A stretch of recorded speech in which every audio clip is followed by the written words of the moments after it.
ರೇಣುಕಸ್ವಾಮಿ ಕೊಲೆ ಕೇಸಲ್ಲಿ ಮೂವರಿಗೆ ಜಾಮೀನು ಸಿಕ್ಕಿದೆ. ಹಾಗಿದ್ರೆ ದರ್ಶನ್ಗೂ ಜಾಮೀನು ಸಿಗುತ್ತಾ ಇಲ್ವಾ? ಈ ಬಗ್ಗೆ ಗೊಂದಲ ಸಹಜವಾಗಿ ಜಾಸ್ತಿ ಆಗಿದೆ. ಈ ಬಗ್ಗೆ ಒಂದು ವರದಿ ನಿಮ್ಮ ಮುಂದೆ.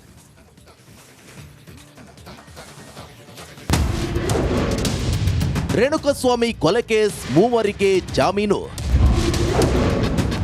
ಇನ್ನುಳಿದ ದರ್ಶನ್ ಗ್ಯಾಂಗ್ ಕತೆ ಏನು? ಚಿತ್ರದುರ್ಗದ ರೇಣುಕಸ್ವಾಮಿ ಕೊಲೆ ಪ್ರಕರಣದಲ್ಲಿ ಮೂವರು ಆರೋಪಿಗಳಿಗೆ ಜಾಮೀನು ಸಿಕ್ಕಿದೆ. ಆದರೆ ನಟ ದರ್ಶನ್ ಕಳೆದ ಶನಿವಾರ ಜಾಮೀನು ಅರ್ಜಿ ಹಾಕಿದ್ದು ನಿನ್ನೆ ಮೊದಲ ವಿಚಾರಣೆ ನಡೆದಿದೆ. ಸೆಪ್ಟೆಂಬರ್ 27ಕ್ಕೆ ವಿಚಾರಣೆ ಮುಂದೂಡಲಾಗಿದೆ. ಈ ಮಧ್ಯೆ ನಿನ್ನೆ ಜಾಮೀನು ಪಡೆದಿರುವ ಕೇಶವಮೂರ್ತಿ, ಕಾರ್ತಿಕ್, ನಿಖಿಲ್ಗೆ ಸಿಕ್ಕ ರೀತಿ ಜಾಮೀನು ದರ್ಶನ್ಗೂ ಸಿಗುವ ಸಾಧ್ಯತೆಗಳು ಇವೆಯೇ ಎಂಬ ಬಗ್ಗೆ ಸಾರ್ವಜನಿಕ ವಲಯದಲ್ಲಿ ಇದೀಗ ಚರ್ಚೆ ನಡೀತಾ ಇದೆ. ದರ್ಶನ್ಗೆ ಜಾಮೀನು ಸಿಗದಿರಲು ಮೂಲ ಕಾರಣ ದರ್ಶನ್, ಪವಿತ್ರ ಗೌಡ ಸೇರಿದಂತೆ ವಿವಿಧ ಮಂದಿ ಕೊಲೆ ಕೃತ್ಯದಲ್ಲಿ ನೇರವಾಗಿ ಭಾಗಿಯಾಗಿದ್ರು. ಆದರೆ ಈ ಮೂವರು ಕೊಲೆ ಕೃತ್ಯದಲ್ಲಿ ನೇರವಾಗಿ ಭಾಗಿಯಾಗಿರಲಿಲ್ಲ. ಅವರಿಗೆ ಅಪರಾಧದ ತೀವ್ರತೆಯ ಬಗ್ಗೆಯೂ ಅರಿವಿರಲಿಲ್ಲ. ಕೊಲೆ ಮಾಡಿದ ಬಳಿಕ ಶವ ಸಾಗಿಸಲು ಉಳಿದ ಆರೋಪಿಗಳಿಗೆ ನೆರವಾಗಿದ್ರು. ರೇಣುಕಸ್ವಾಮಿಯನ್ನ ಕಿಡ್ನಾಪ್ ಮಾಡಿದ್ದರಾಗ್ಲಿ ಅಥವಾ ರೇಣುಕಸ್ವಾಮಿಗೆ ಚಿತ್ರಹಿಂಸೆ ನೀಡಿದ್ದರಾಗ್ಲಿ ಇವರ ಪಾತ್ರವಿರಲಿಲ್ಲ. ಸ್ಥಳದಲ್ಲೂ ಇರಲಿಲ್ಲ. ಕೊಲೆಯಾದ ಬಳಿಕ ಇವರು ಬಂದಿದ್ರು.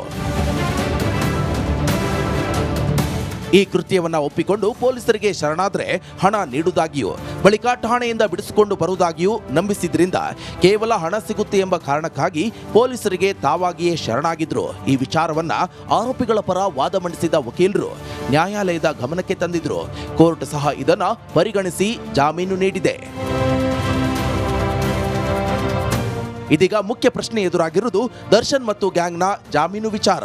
ಉಳಿದ ಅಷ್ಟು ಮಂದಿ ಆರೋಪಿಗಳು ರೇಣುಕಸ್ವಾಮಿ ಅಪಹರಣದಿಂದ ಹಿಡಿದು ಚಿತ್ರಹಿಂಸೆ ನೀಡಿ ಕೊಲೆ ಆದವರೆಗೂ ಗುರುತಿಸಿಕೊಂಡ ಆರೋಪಿಗಳಾಗಿದ್ದಾರೆ. ಹೀಗಾಗಿ ಇವರೆಲ್ಲರೂ ಕೊಲೆ ಕೃತ್ಯದಲ್ಲಿ ನೇರವಾಗಿ ಭಾಗಿಯಾಗಿರುವ ಆರೋಪ ಎದುರಿಸುತ್ತಿರುವುದರಿಂದ ಜಾಮೀನು ಪಡೆದುಕೊಳ್ಳುವುದು ಅಷ್ಟು ಸುಲಭದ ವಿಚಾರವಲ್ಲ.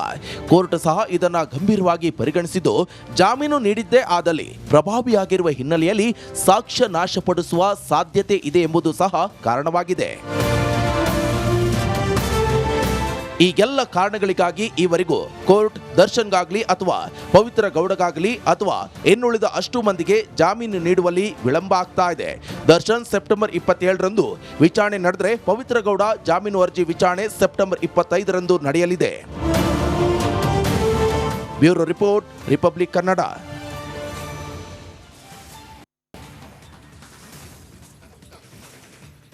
ಕೊಲೆ ಕೇಸಲ್ಲಿ ಲಾಕ್ ಆಗಿರೋ ಲಿಪ್ಸ್ಟಿಕ್ ಬ್ಯೂಟಿಗೆ ಸದ್ಯಕ್ಕೆ ಬೇಲ್ ಭಾಗ್ಯ ಸಿಕ್ಕಿಲ್ಲ.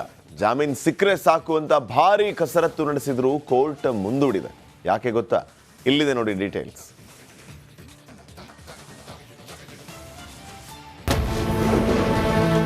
ಸೆಂಟ್ರಲ್ ಜೈಲು ಬ್ಯೂಟಿಗಿಲ್ಲ ಬೇಲ್ ಭಾಗ್ಯ. ಪರಪ್ಪನ ಅಗ್ರಹಾರದಲ್ಲೇ ಪವಿತ್ರ ಲಾಕ್. ಹೈಫೈ ಲೈಫ್ ಲೀಡ್ ಮಾಡ್ತಿದ್ದ ಬ್ಯೂಟಿ ಈಗ ಪರಪ್ಪನ ಅಗ್ರಹಾರದಲ್ಲೇ ಲಾಕ್ ಆಗುವಂತಾಗಿದೆ.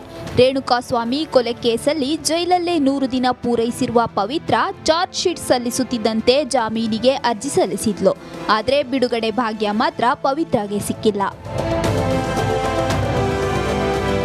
ಪವಿತ್ರ ಗೌಡ ಜಾಮೀನು ಅರ್ಜಿ ಕೂಡ ಮುಂದೂಡಿಕೆ ಮಾಡಲಾಗಿದೆ. ಸೆಪ್ಟೆಂಬರ್ 25ಕ್ಕೆ ಪವಿತ್ರ ಬೇಲ್ ಅರ್ಜಿ ಮುಂದೂಡಿದ್ದು ಆಗಲಾದ್ರೂ ಜಾಮೀನು ಸಿಗುತ್ತಾ ಅಂತ ಕೈ ಹಿಸುಕಿಕೊಳ್ತಿದ್ದಾಳೆ.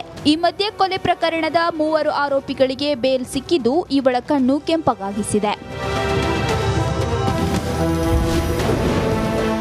3 ಆರೋಪಿಗಳಿಗೆ ಜಾಮೀನು ಮಂಜೂರು.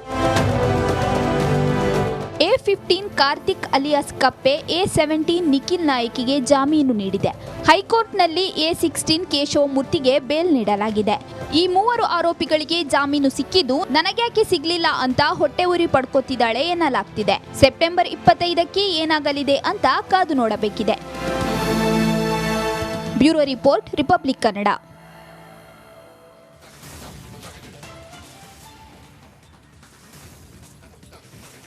ನಗರ ಪಟ್ಟಣಗಳಲ್ಲಿ ಹಾಕಲಾಗುವ ಪ್ಲಾಸ್ಟಿಕ್ ತ್ಯಾಜ್ಯಗಳಿಂದ ಎಷ್ಟೋ ನದಿಗಳು ಮಲಿನವಾಗ್ತಾ ಇವೆ.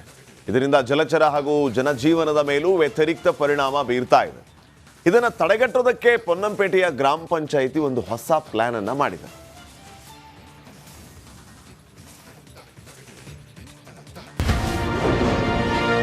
ನದಿಗೆ ಟ್ರಾಸ್ ಬ್ಯಾರಿಯರ್ ಅಳವಡಿಕೆ.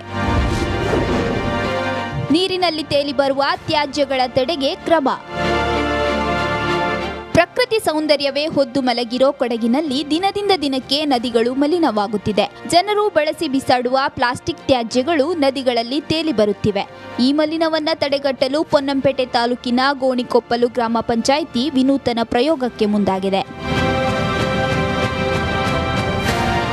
ಹೌದು, ಗ್ರಾಮ ಪಂಚಾಯಿತಿ ಹಾಗೂ ಕ್ಲೀನ್ ಕೂರ್ಗ್ ಸಂಸ್ಥೆ ವತಿಯಿಂದ ಇಲ್ಲಿಯ ಕೀರೆಹೊಳೆ ನದಿಗೆ ಟ್ರಾಶ್ ಬ್ಯಾರಿಯರ್ ಅಳವಡಿಸಲಾಗಿದೆ. ಇದು ನದಿಯಲ್ಲಿ ತೇಲಿ ಬರುವ ಪ್ಲಾಸ್ಟಿಕ್ ತ್ಯಾಜ್ಯಗಳನ್ನು ತಡೆಯುತ್ತೆ.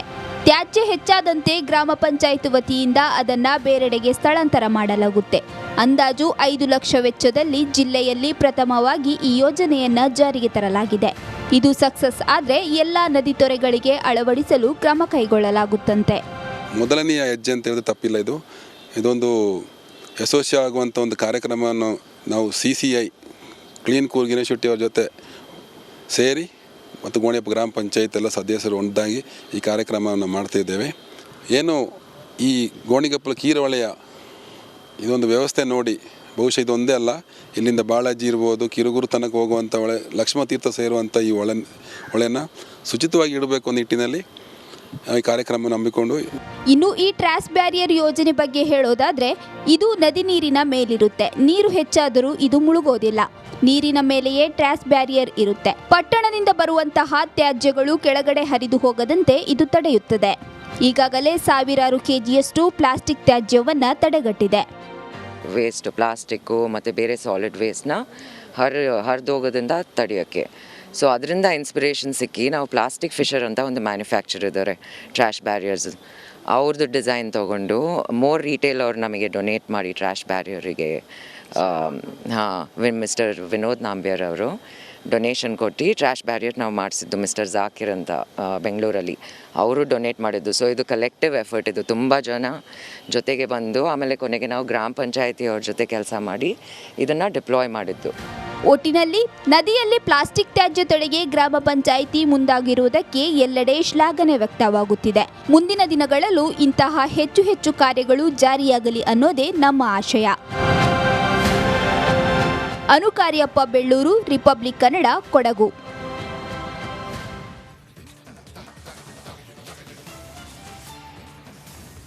ಮಂಗಳೂರಿನ ಪಣಂಬೂರು ಬೀಚ್ ಪ್ರವಾಸಿಗರ ಹಾಟ್ಸ್ಪಾಟ್. ವೀಕೆಂಡ್ ಆದರೆ ಇಲ್ಲಿಗೆ ಬಂದು ಬಿದ್ದು ಒದ್ದಾಡಿ ಎಂಜಾಯ್ ಮಾಡ್ತಾ ಇದ್ರು. ಆದರೆ ಇದೀಗ ಈ ಬೀಚ್ಗೆ ದೊಡ್ಡ ಆಘಾತ ಎದುರಾಗಿದೆ.